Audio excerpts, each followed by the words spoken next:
I also just tried to find things that gave me joy. As much as exercise can give you joy, because I'm not going to lie, I'm not inherently in love with exercising. I just do it every day. So I don't want you to feel like you have to love it either if you're trying to do it. It just has to be something that you want more than the alternative.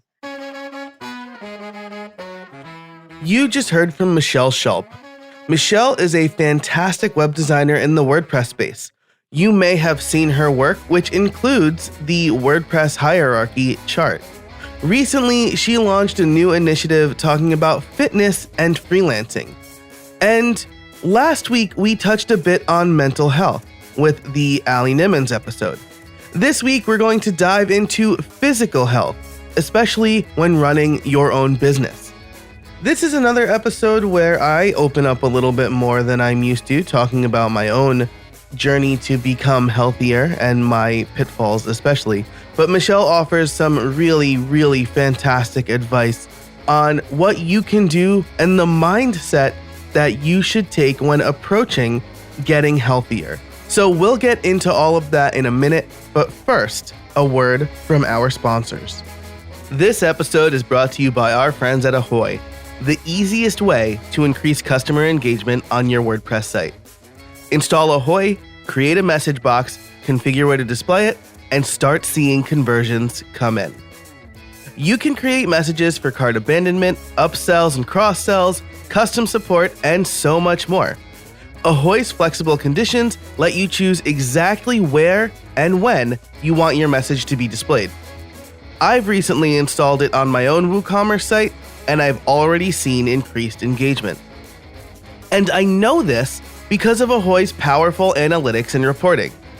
You will see ROI within days of installing Ahoy, if not sooner. And that's even more true for listeners of How I Built It. You can get an exclusive 20% discount on any plan. Visit useahoy.com/howibuiltit and use the code HowIBuiltIt at checkout. That's useahoy.com, USEAHOY,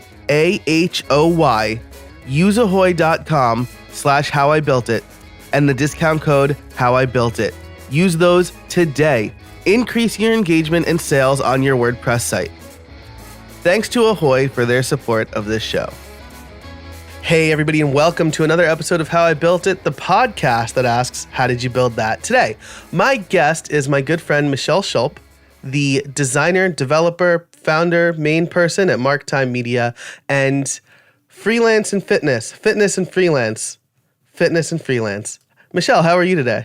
I'm doing well. How are you? I am fantastic. You live in what I think is like the middle of the country, right? Yes, the upper part of the middle, yes. Yes. And so I'm sure the weather is generally worse for you than it is for me, but it's finally becoming nicer as we record this, right? Yeah, as of right now, it's beautiful and sunny outside, and here I am sitting inside with you, so that goes to show. Yeah, it's about the same for me. Of course, I have like terrible allergies, and so I'm taking respite inside my air-conditioned house until everything is fully in bloom. But that's not why we're here. We're here to talk about you and everything that you do and build. So why don't we start off with who you are and what you do? Sure. So my background, I am a designer and developer, and I have been independent for the last 10 years. Which prior to that, I worked at a small agency. But one of the things that's done, obviously, I've been able to do a lot of interesting work with a lot of interesting clients. I've been able to travel and I've been able to speak. I've been able to help organize events. I've gotten really involved in the community.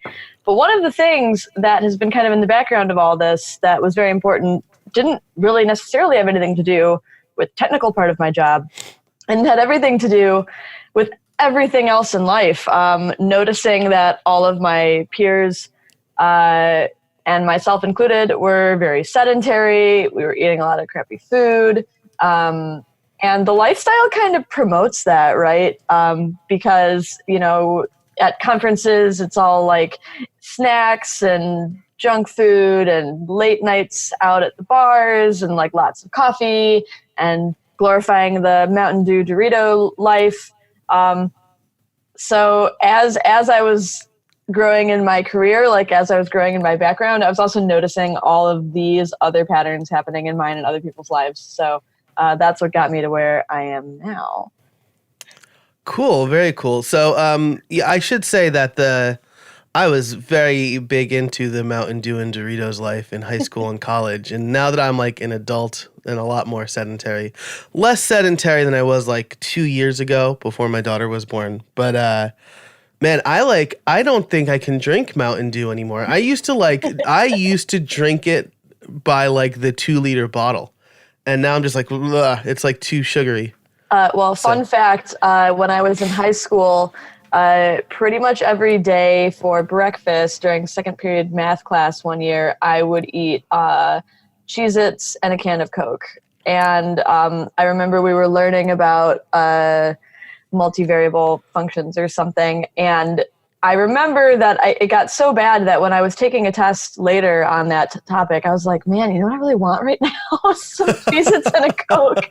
So I feel you on the lifestyle. I was pretty hard into that too. Yeah, So. right. It's like super easy to like. I mean, in grad school, I would drink like a Full Throttle, like those giant cans of Full Throttle. It's like Coke's energy drink. Like in between like our break, right? So I would like get it before class and I would drink it at the break because our class was 7 to 10 p.m. and that's a very long time and I can't stay awake for that amount of time. So like I would just chug a Full Throttle. It was rough. It was a rough life. And so I'm glad to see that I'm not the only person who has noticed this. You've obviously noticed it and taken action. And so your background is in design and development. I think your designs are awesome. Like, I think they're fantastic. So would you say you're more of a designer or more of a developer, or like you kind of do both nowadays? I'd say probably like visual UX strategy kind of straddles that pretty well because I do design, but I would say I'm not necessarily going to win a design show award. I'm not doing fancy, groundbreaking design that other designers are going to be impressed with. And I'm not doing complicated back-end development that other developers are going to be impressed with. So basically what I'm doing is I'm actually solving some problems, and I'm doing like functional visual design, strategy-based user experience, and then like semantic front-end development. So.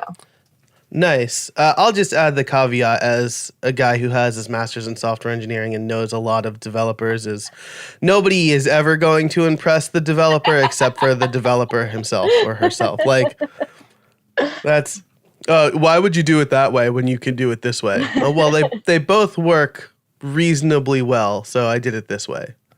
No, my way is better. That's why we have the internet. Yeah, yeah, exactly. I got when I had to defend my master's thesis, I got like ripped apart for this one area, and my friends came to it and they were like, why were they so mean to you? And I'm like, well, they had to be, and a little the hubris that comes with being a software engineer. Yep. So that's cool. I really like the way that you described kind of what you do. This new website that you've launched, fitnessandfreelance.com, is a relatively new endeavor, right? Marktime Media is your freelance arm, right? That's kind of how you, where you do client work through, right? Yep. And then Fitness and Freelance is this whole other endeavor. Can you tell us a little bit about this based on kind of what you've noticed the poor lifestyle stuff that came with the territory of our career, and then you decided to launch this website? Sure. So, I didn't do this on purpose. So a lot of it, like a lot of our journeys, I feel like it's partly curated and partly falling into a situation, right? And in my case, maybe 5 or 6 years ago, I decided, I could just let myself go, or I could now, while I'm young, start building good habits that'll be easier to maintain later than it is to try to start when I'm older and more beat up, right? Mm-hmm. So it was very much a personal journey, and I started doing a lot of research into different dietary systems, different exercise systems, et cetera, but it was all very internal and very personal. Maybe 3 or 4 years ago, I started really incorporating that into my life to the point where other people started noticing, because I became that person that would start doing workouts in the middle of the field at a WordCamp or in the speaker room, or talk about leaving a party early to go work out, or talk about, having long conversations over meals about what we're eating and, different stuff. So it wound up, this personal thing that I was doing for me wound up being this thing that I talked about with a lot of people, and people started associating me with it. Like, they'd be like, "You're the workout person," and which was hilarious based on my previous recounts of my life. This is not like inherent to who I am as I was growing up. So I started thinking about, about a year or so ago, I'm doing this. I'm spending hours of my day dedicated to this. I've done all this research. I know all these things, and people are always asking me questions. I should put something together. But it was really important to me to be different than, there's infinite resources out there for learning about fitness, about health, about, anything. But it was important to me to not evangelize, because that's the thing, like, how do you know somebody's involved in whatever fitness trend? Oh, they'll tell you, right? Like, that's a thing.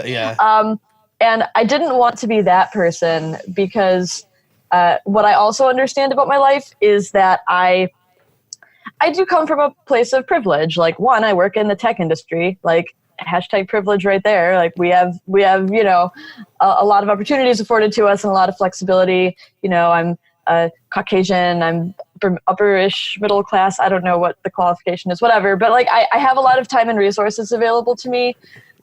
I wanted to be able to share my story. I wanted to be able to help people, but I also didn't want to be like, I can do this, so you can too. I wanted it to be a lot more inclusive than that. So that was kind of the struggle in getting started with this, is figuring out how to tell that story without evangelizing, without telling people what they should be doing, but just saying, like, here's something I'm doing and it's working for me, and here's why. Maybe this could help you. This episode is brought to you by Pantheon. Starting a new project? Looking for a better hosting platform? Pantheon is an integrated set of tools to build, launch, and run websites. Get high-performance hosting for your WordPress sites, plus a comprehensive toolkit to supercharge your team and help you launch faster. On Pantheon, you get expert support from real developers, best-in-class security, and the most innovative technology to host and manage your websites. You can sign up a new site in minutes with a free account. You only pay when it goes live. That is my second favorite feature to Pantheon, only to the easy ability to create dev, staging, and live servers and push to GitHub. It's very easy to set those things up on Pantheon. So you can head over to pantheon.io today, again, to set up a free account. Pay only when it goes live. Thanks so much to Pantheon for their support of this episode and this season of How I Built It.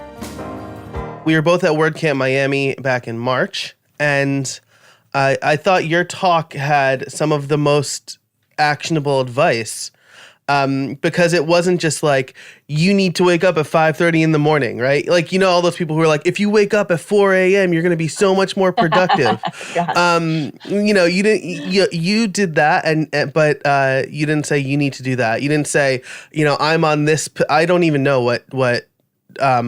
I think I know like what diet/eating methodology you use, but you didn't really mention it during your talk. You were just like, here's some things. Here are small changes. Some of these you can choose to make. Some of them you don't. It's really all about you. I think you do that really well. And it got me a little bit more energized. I think later that day I was like going to drink a Coke, and I decided not to, because of your talk. So I think you do that really well. I did have a question about this, right? Because I think the first time I noticed your dedication to this type of new lifestyle was, we were at some word camp. We tend to go to a lot of the same word camps. Yeah. And you started like working out in the speaker green room. Yeah, that was at WordCamp. That was at WordCamp DC, I think. Yes. Yeah, yes. Yeah, and and I thought that was like super. I don't want to work out in front of anybody. Like, nobody needs to see that. And so I thought that was really interesting that you it was so important to you to work out. Was it like at a specific time, or just that you hadn't done it that day? Yeah, it was mostly trying to fit it into the day, because that was prior to my being capable of getting up at 5 a.m. thing that I started this past year, which is awful and great. So I needed to find a way to fit something in, and so I started traveling with like resistance bands and stuff. And so to paint the picture for people that are listening, it's not like I don't know, I wasn't like getting ridiculously sweaty and gross and horrible, but I brought a change of clothes. You weren't doing like CrossFit like in the middle of the I brought a change of clothes, and I was just doing a series of like body weight and calisthenic exercises that get my heart rate up, do some resistance training kind of stuff. And funny story too, I actually have a couple of different airport workout routines that I do, and it is like a thing. If you travel with me, I'm probably going to be working out for at least 10 to 20 minutes in the middle of the airport, because we're just sitting there at our gate, like waiting and doing nothing. And so I could just sit there and stare at my phone slouched over like a lump, which is great. Or I could get on the floor and do like 400 ab exercises. You definitely have to be the kind of person that either doesn't care what people think or pretends not to care what people think when you do that, because everybody loves to stare at you and comment on it. Mostly they're all like, man, I'd look like that if I did that too. I'm like, yeah. Right? I don't know. But yeah, the whole get comfortable being uncomfortable thing is definitely like a big part of how all this goes down. That's super interesting for a couple of reasons. I love get comfortable being uncomfortable. And I'm writing that down in my notes, so that'll probably be like the quote tweet that I send out. Sweet. But I love that, because you're right. Like, we're just, I don't know about, even though I've got like TSA pre-check, I always need to get to the airport 2 hours before my flight. Yep. Just because I don't want to be in a situation where I miss my flight. And usually with TSA pre-check, I am checked in and through security in 10 minutes. So now I have hour and a half before I board or whatever. And you're right. I kind of just like feel gross the whole time I'm at the airport too. Like, I don't feel like there's any really good like healthy food options at the airport. I find salad in most places that don't specialize in making salads like suspect. And I feel like just doing something like that would make me feel like a little bit better. Because like by the time I'm off the plane, I'm like, I'm a sweaty, disgusting mess, and I have done nothing. Sure. So I might as well be a sweaty, disgusting mess and have done something, right? That's yes. And I mean, even if you're not going to be like me and like literally do crunches on the floor, I mean, if you're at an airport, you're usually carrying some extra stuff with you. I mean, whether you check the bag, but you have your carry-on or your whatever, just walking around extra with some extra weight that you're carrying around is a good way to get your heart rate up, right? And airports are big. There's lots of space to walk around. I mean, I don't know, especially if you're at like Atlanta or something, just take one lap of the terminal and you're good, right? So. Absolutely. And I mean, to that end, there's also like lots of corners, right? There's lots of places that are kind of hidden away in most of the airports I've been to, especially if it's like early in the morning or late at night, which is generally when I like to fly. Is generally when I choose to fly to make the most of wherever I am. Yes. And so you can, it's not like you have to work out like right next to the bar where everybody is. You can find a place where you can do some exercises. Man, that's really cool. So why don't we, since we are now about halfway through, let's get to the title question. And I've got two facets of this. Okay. How did you, I'll let you answer the way that I feel you think is best. How did you build your workout routine, or how can one, or your fitness routine, let's say, slash how can one build out their own fitness routine? And then how did you build the website, of course? Sure. So so the first part of the story, how did I kind of build where I'm at in terms of my routine, is definitely over years of trying a bunch of things and research and stuff. I've been like a tangential beach body person since college. I never got involved in the MLM side of it, but I mean, I've been doing their workouts. To me, to me, it was about finding the thing that I enjoyed. So I tried group classes and I found that I did not enjoy them actually, but some people need that because they love the collaboration and the being around each other and pushing each other. For me, I like to be inside my own head when I work out, and so the group classes didn't fit. Video classes were a great alternative to that for me, and that worked, but some people that doesn't. I had some sessions in the past with personal trainers and stuff, so I learned a lot about good form, which enabled me to be able to do stuff like build a weightlifting routine for myself that I could do. And then I also just tried to find things that gave me joy. And I mean, as much as exercise can give you joy, because I'm not going to lie, I'm not inherently in love with exercising. I just do it every day. So I don't want you to feel like you have to love it either. If you're trying to do it, it just has to be something that you want more than the alternative. But anyway, so I ride my bike when it's warm out. There's lots of biking here in Minneapolis. I go on lots of walks. That's really, during the day. If I'm at an office job, I'll go on a walk during lunch. I get up in the morning and I do weightlifting. When I travel, I do different body weight stuff. But it's basically just been a matter of just constantly doing research and constantly learning. And same thing on the diet side. So I'm roughly in the paleo school, but I believe everybody needs to find a diet that works for them. And the best way to do that is to write things down, write down how it makes you feel, and then experiment from there. Like, use the scientific method on yourself. Like, do something and then change one variable and then see if it's different. That's kind of fun, because I think it's fun because I'm a nerd. But hey, I feel, it is fun to kind of be able to experiment a little bit on yourself and see like what makes you feel good, what doesn't, what impacts something else. And that's what it's all been. And that's what it's going to keep being. There's a lot more experimentation I need to do going forward. So. Yeah, absolutely. And I like that too, right? Because as you alluded to earlier, like people will be like, I do this and this is the best one. But everybody leaves off the caveat, that works for me. My wife and I have successfully done Whole30 2 or 3 times now, right? And successfully, where we did it for 30 days, we saw measurable gains or losses, depending on what you're measuring. Like, I felt better. I lost weight. It was wonderful. But we've both realized that that's not really sustainable for us. Or maybe for anybody. I think like the diet just straight up says like, you're going to do this for 30 days, maybe 45, and then you're going to want to reintroduce certain things. Yep. But so we liked that and that it's worked for us in the past, but it's not something we've been able to fully integrate, right? So now we're kind of trying this like paleo-ish. Yep. Like, we're not strictly following paleo, but like the snacks that we eat are all paleo snacks. Instead of getting like a pint of ice cream, we make like these key lime paleo bars, which are like crazy delicious. Yep. So I think you're absolutely right. You got to find something that works for you. In the summer, I do like a 2-mile walk every morning. Hopefully before my daughter wakes up.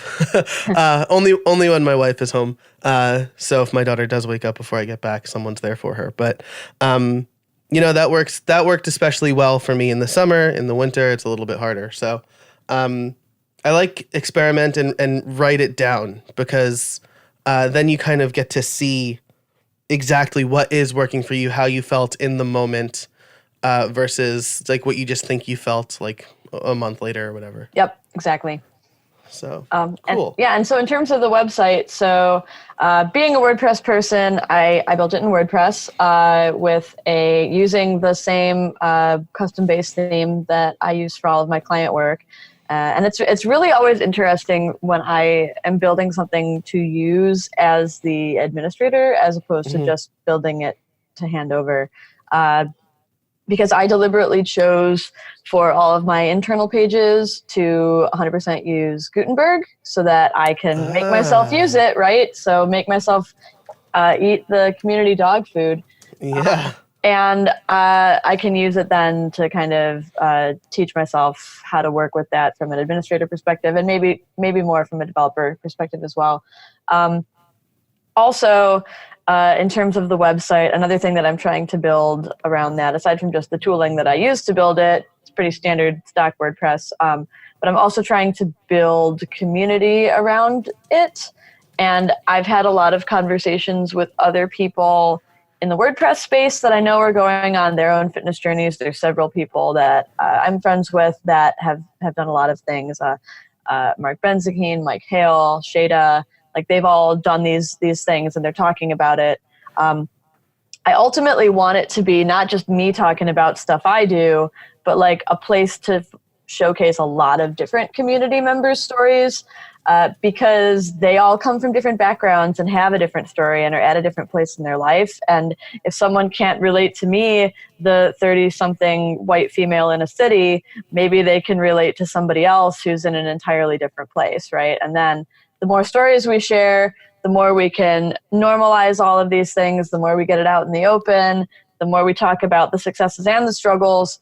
I think the better off the whole community will be. So. Yeah, man, I really love that. And you named a lot of really cool people there too. I haven't talked to Shada. This is just a sidebar for everybody listening. I haven't talked to Shada in a while, so I hope she's doing well. Seems like it. She seems happy with her latest venture. Good, excellent. I will link to Shada's Instagram in the show notes for this so you can see what she's up to. It's very beautiful.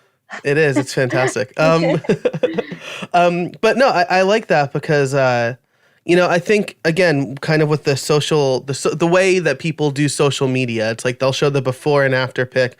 I lost 50 pounds doing this over the last however, many months. But you only see the before and after, right? Mm-hmm. Like you don't see what happens in between. You don't see what happens after. If I'm going to be true to myself, I'm going to post the before and then the after and then the after where like I fell off and I gained 20 of those pounds back. Yep. But, that's not the things that people want to highlight. But talking about those struggles, part of the reason I started this show is because you want to hear the failures along with the good, because you don't just want to, you hear like the success story and then you set a unreasonably high bar for yourself. Yep, exactly. So. Exactly. And I'm actually about to publish this week a long recap post on the results of religiously tracking every single thing I ate for an entire year.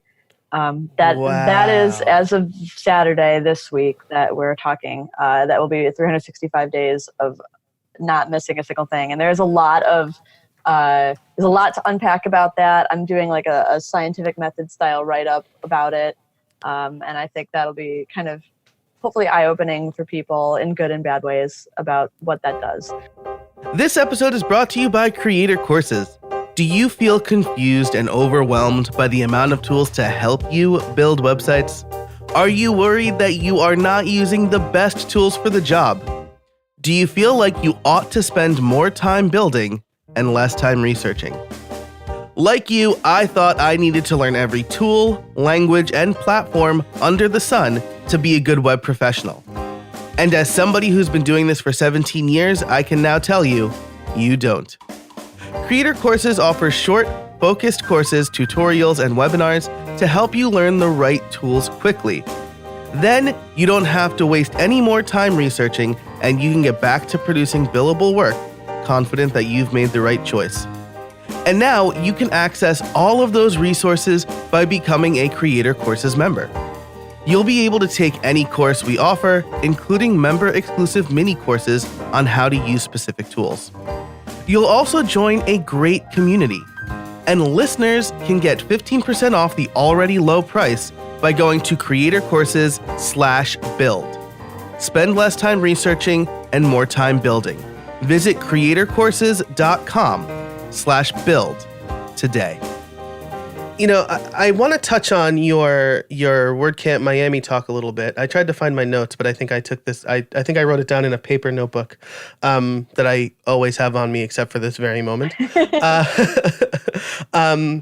But as far as I'm going to ask you the trade secret later. But what's some actionable advice that you usually give to people who are like, you seem to be crushing it with the fitness stuff. Like, what can I do? I'm a overweight 30-something-year-old man with a kid.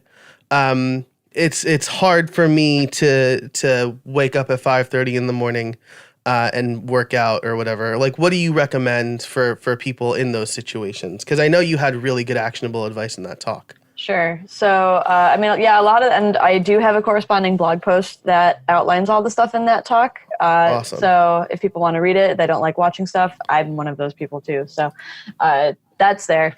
But I would say for people that don't really know how to get started and it just feels overwhelming and insurmountable, and like I'm already I just can't, like, I don't know. It sounds simple. It's simple, but not easy. The best way to start is to start. Any small change is still a change. And again, if we're talking the scientific method, you really only want to change one or two things at a time and see how that makes you feel. So if you're completely sedentary or whatever, adding in daily movement in terms of like walking is great. You don't have to jump right into 5 a.m. 60-minute workouts 7 days a week like I do. That would be actually a terrible idea, and I would not recommend it. If you're used to eating, just whatever you want and not really thinking about the nutritional content or whether it's going to make you feel good later, swap out. I think one of the big things I mentioned in my talk was eat the rainbow, right? Try to, it's hard to think about eating healthy, but you can think about eating a whole bunch of different colors, right? And as long as those colors are coming from natural sources and we're not talking a bowl of Skittles. We're talking eat the rainbow, not taste the rainbow. Right, correct. Yeah, if your plate has a lot of different colors on it, you're probably getting a variety of nutrients. Like we could talk about, dialing in different, you don't have to go all the way to the level where I am, where I'm looking at macronutrients and blah, blah, blah. Like, no, like even just starting with, hey, is my plate kind of beige, or like, can I add some reds and greens to that? Right. Yeah. That's like a great way to get started. So it's really just incremental change, and not necessarily focusing on numbers or aesthetics, but really focusing internally on like how you feel, because the other stuff kind of will reflect how you feel. So nice. I love that. And that reminds me of the book Atomic Habits, which I read at the end of 2018. He basically says the same thing. He's like, don't go change everything today, because you will fail. But if you make these small changes, right, instead of like texting somebody downstairs to get something for you, walk downstairs and get it yourself, right? That's some movement that you get in the day. Yep. Make these smaller changes first. And so I think that's just fantastic advice. And then I had another thought which completely escaped me, but I found the blog post. And I will link that. Oh, yeah. The other thought I had was, don't do the stuff that you're doing today. You weren't doing the stuff that you are doing today when you first started, right? No. It's like people who look at like Lindsey Vonn and they're like, oh, I want to ski like that. Lindsey Vonn skis like that because she was doing the pizza carrot or pizza French fry thing when she was like 2 years old or whatever. So, don't compare yourself with somebody who's a lot farther in the journey than you are. Start where you are, and like you said, see how it makes you feel. If eating a whole pint of ice cream makes you feel like garbage in the middle of the night, speaking from personal experience, then don't eat a whole pint of ice cream the night before, and you'll feel better. Yep. So, cool. This is great. As we're kind of winding down, I know you mentioned a couple of plans for the future and that you want to try to build a community around this website, fitnessandfreelance.com, which I will also link in the show notes. But what are some other plans for the future as far as your own fitness journey and this website goes for you? Yeah, so I kind of feel that right now I'm very much at a crossroads. I've been doing this thing for a year, this kind of personal experiment that was supposed to last 3 months and went the whole year. So I kind of feel like I'm at a crossroads, kind of trying to define where all that's at. I feel like the next step is going to be more holistic. So obviously, I feel like I've got my habits down pretty well. I go through all the right motions. I eat food, I work out, I do my work, I try to go to bed at a reasonable hour. Like I do all these things, but really then doing the work inside myself to make sure that like it's all coming from a healthy place mentally, rather than just doing healthy actions but still feeling terrible. So I think that's probably like the future of that. And I think that is also another great thing that the tech community has been very much in need of. And a lot of people are doing some great stuff in the mental health space as well. So I think like incorporating that holistic physical plus mental health thing is a great place for the message to go. Yeah, man, that's awesome. And if I will get more personal than I normally get ever. In the times that I've really worked out, like I've like I'm gonna go to the gym and work hard, we're always following some, usually with my love life, because my love life was terrible before I met my wife. Like I would face like rejection from somebody I was in love with, right? And then that would follow like 3 months of just working out hard. And I think that, kind of why am I doing these healthy actions to be healthy or for some other reason? I was kind of working out for the wrong reason there, right? I was just like, I am mentally in pain, and so I want to put my body through like this physical toughness. And of course, that doesn't last. I'm very happy with I'm happily married with a fantastic daughter. So that driver is just no longer there for me. And if I do it right, will never be there for the rest of my life, right? So I think that that's another really great piece of advice, right? Put these habits in place and then kind of take a big picture look. Why am I doing this? I really love that. Cool. So let's wrap up then with my favorite question, which is, do you have any trade secrets for us? Yes. So I actually kind of do. And the trade secret, I think, to doing this successfully is this. Remember that every moment is a choice. You can make any of the choices, and all you have to do is just fully own that choice. So it doesn't mean that if you make a particular choice or not, that you are good or bad or otherwise. If you choose to get up at 5 a.m. and work out, you made that choice.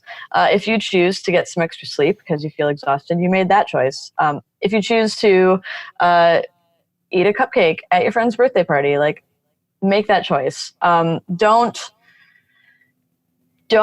feel like you're bad. Don't berate yourself. Don't say you shouldn't have done something. Just fully embrace whatever choice it is that you made and the results of that choice. Because I think that's the only way that we can do this and still feel like really good about ourselves and still have joy. Because like we get one life, right? It's not just about like, beating our bodies into submission to be perfect. Because like, you can't take it with you. So So I think just be purposeful with your choices, own them, embrace them, enjoy them. Yeah, that's excellent advice. Something I will definitely have to remember, because I do beat myself up when I eat like too much or whatever. And usually if it's like early in the day, I'm like, well, this whole day is gone now, so I'm just gonna eat like crap the whole day. But if I remember every moment is a choice, all right, I made a bad choice for breakfast, let's make a better choice for lunch. So. Yep. Cool. Well, Michelle, thanks so much for your time today. I really appreciate it. Where can people find you? Well, I am Mark Time Media pretty much everywhere on the internet. So anywhere you go, I'll probably be there. And then obviously fitnessandfreelance.com if you would like to follow along or contribute to this kind of community resource about fitness journeys in the creative and tech space. Awesome. I will link that and everything we talked about in the show notes. Michelle, thanks so much again. I really appreciate it. Thank you. Thanks so much to Michelle for joining me today. I really loved all of her advice. Honestly, it's something that we don't often talk about on this show. I often don't talk about in public spaces. You know, I'll talk to my wife about it. But I really, really love her trade secret. Remember that every moment is a choice. And I like that because often, you know, what I'll do is I will make a bad choice and then I'll think, well, my whole day is ruined, so I'm just going to eat whatever I want. If I have a bad breakfast, with this advice, I could say, well, I can at least recover for lunch. Again, thanks to Michelle. Definitely check out her, all of her resources that will be linked in the show notes over at howibuilt.it/129. Thanks again to our sponsors, Ahoy, Pantheon, and Creator Courses. Their support is what makes this show happen. I want to thank you for listening, and I do want to ask you a question of the week. And that question of the week is, what big takeaway did you get from this show? How are you going to try to be healthier? Or what encouraging advice did you get from Michelle? So let me know either on Twitter at jcasabona or by emailing me, joe@howibuilt.it. That's it for this episode. If you liked it, please share with somebody who you think needs to hear this message. And until next time, get out there and build something.